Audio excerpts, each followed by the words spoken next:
Physical and chemical changes. What is this physical change? A change in which no new substance is formed is called a physical change. And here we have some changes in the substance like melting of ice melting into a water, that is a physical change. I take an ice cube, just put it in a water. What do I get? I get a water, nothing else, I get it. And the second comes here, cutting off an apple. After cutting an apple, it's an apple. I can't get a mango.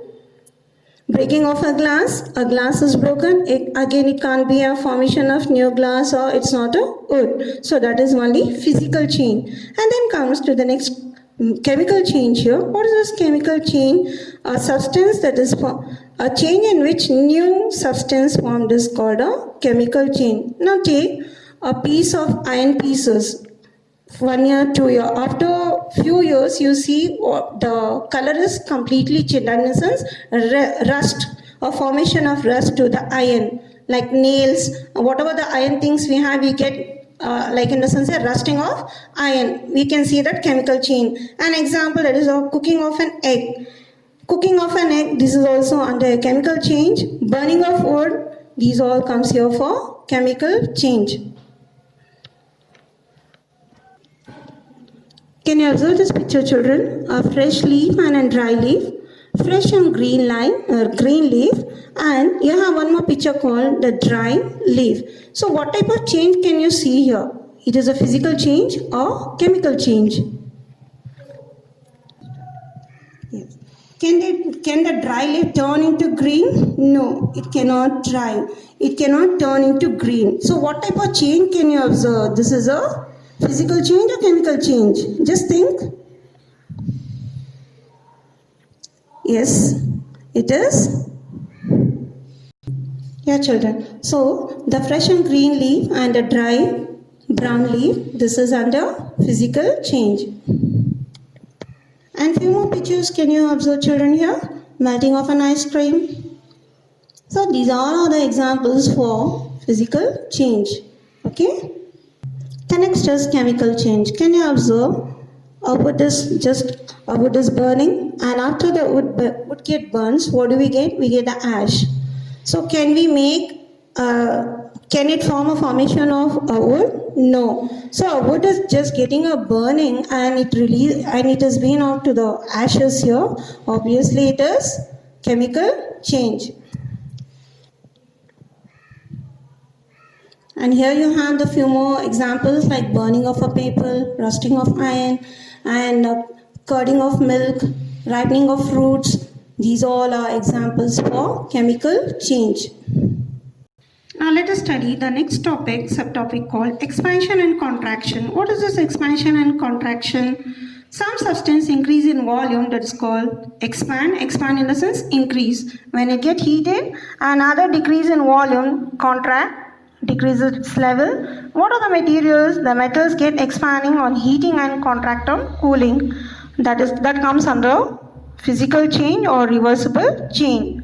So here, the degree of expansion and contraction that differs in solid, liquid and gases. Generally, solid expand or contract the least, while gases expand or contract the most. So here we have the solid, liquid and gases. Solids are the metals that can expand heating. Example, the tightly fit metal lid of a glass jar. Cannot be opened, but it can be opened by heating the lid. Why? Heating causes the lid to expand. It increases the level of heating here, and the lid get loosened and the mouth of the jar get open here. Then comes liquids. Most of the liquids expand on heating and contract. Most liquids expand on heating and contract on cooling. The liquid column of a thermometer rises in level when it brought in contact with a hot object, and when placed under cold water, the level comes down. So imagine if a person is having a fever, how do we come to know how do we come to know a person is having fever? So you visit to the doctor, or at home itself you try to check up your temperature. Like in the sense here, thermometer. What does thermometer consist? The thermometer consists mercury. It's a liquid, and if the person is having a temperature here, it shows a temperature. That is the temperature of a person here and get increases, and if the person is not having a fever, it decreases the temperature. So that comes under liquid. Gases. These gases expand most on heating if an inflated balloon is placed in the sun. So here you have in the sense here you have an experiment and example. Here I take two plastic bottles in the two bowls, one containing hot water, one contains hot water and the other cold water. Two balloons and thread. Tie the balloon over the mouth of the bottle and repeat this for the other balloon. Keep one bottle in the bowl containing hot water and the other in the bowl containing cold water. And when we see the observation, in the sense here, the bowl containing hot water and the bottle is immersed in that, and the balloon get blue. In the sense, why? Because the temperature is getting released to bottle and the balloon starts blowing here. But in cold water, can we observe any difference? No, because this is a cold water where the temperature is not getting released to the balloon. So here cold water, there is no formation of blowing of balloon, and here the balloon gets shrinks. So this is an experiment of the gases. Then comes the next. Practical uses of expansion and contraction. So here the equipment tools which we use for agriculture tools such as shawls, spades and pickaxes. Can you observe this picture, children? Yes. So just look at to the pickaxe, how it is fitted with the wooden. Have a ring into which the wooden handle, this is the wooden handle. As the handle is slightly thicker, it's very thick, than the ring. The ring is heated.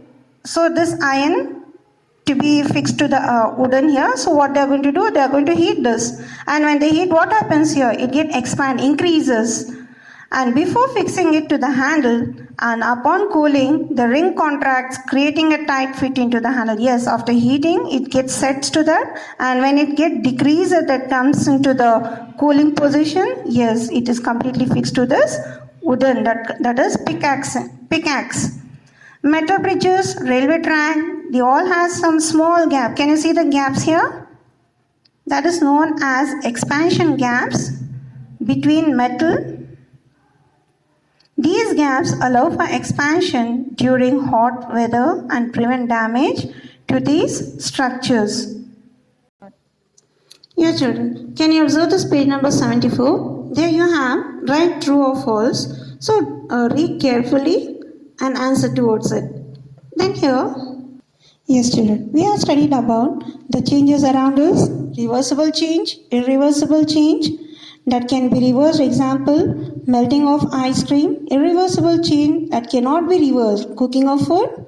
Two types of changes, that is physical change and chemical change. Physical change, which no new substance can be formed, like breaking of glass, and chemical change in which a new substance can be formed, like that is rusting of iron. And here expansion and contraction of metals, like practical use that we have studied, iron tools. And in that we have expansion gap in metal, bridge and railway track. And then we have studied about the expansion, it is mercury thermometer.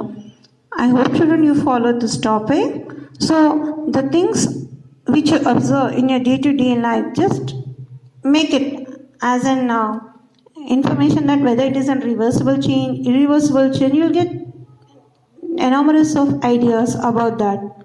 I hope you followed this topic, children. Thank you.